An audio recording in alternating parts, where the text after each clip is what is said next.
কোরআন 7 ভাবে পড়া যায়। কয়ভাবে? 7 ভাবে। যেমন আমরা ওয়াদ-দুহা ওয়াল-লাইলি ইযা সাজা পড়ি, এরকম ঠিক না? এক সাহাবী পড়তেছে ওয়াদ-দুহি ওয়াল-লাইলি ইযা সাজি মা ওয়াদ্দা'আকা রাব্বুকা ওয়া মা ক্বালি।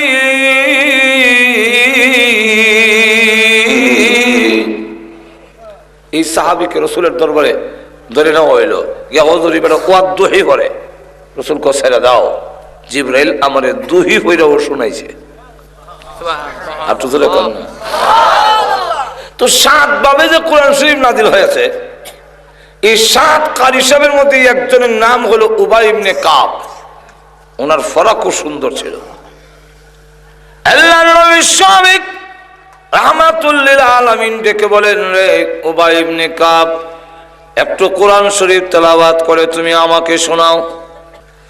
উবাই ইবনে কাব রাদিয়াল্লাহু আনহু বলেন, ইয়া রাসূলুল্লাহ, ইয়া হাবিবাল্লাহ, ও আল্লাহর নবী, যাকে কোরআন শিখাইছেন স্বয়ং আল্লাহ এবং যার কাছে কোরআন নাজিল হয়েছে সেই নবীকে আমি তেলাওয়াত করে শোনাবো।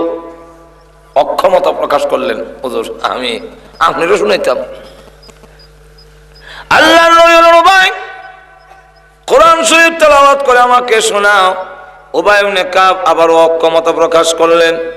এইভাবে একবার, দুইবার, তিনবার বলার পরে আল্লাহর নবী বলেন, রে উবাই ইবনে কাব, মহান আল্লাহ বলেছেন তোমার কাছ থেকে তেলাওয়াত শোনার জন্য। উবাই ইবনে কাব রাদিয়াল্লাহু আনহু বলেন, ইয়া রাসূলুল্লাহ, ইয়া হাবিবাল্লাহ, আল্লাহর নবী গো, আল্লাহ যে আমার পড়াশোনার জন্য বলছেন, আমার নামটা আল্লাহ কইছেননি। একটু জোরে কর না সুবহানাল্লাহ।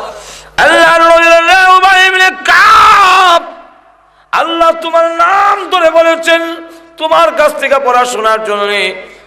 উবাই ইবনে কাব রাদিয়াল্লাহু আনহু বলেন, আনন্দে আত্মহারা হয়ে গেলেন। আমার আর কিছু পাওয়ার চাওয়ার নাই, মহান আল্লাহ যে আমার মতো গোলামের নাম উচ্চারণ করেছে, আমার জীবন সার্থক হয়ে গেছে।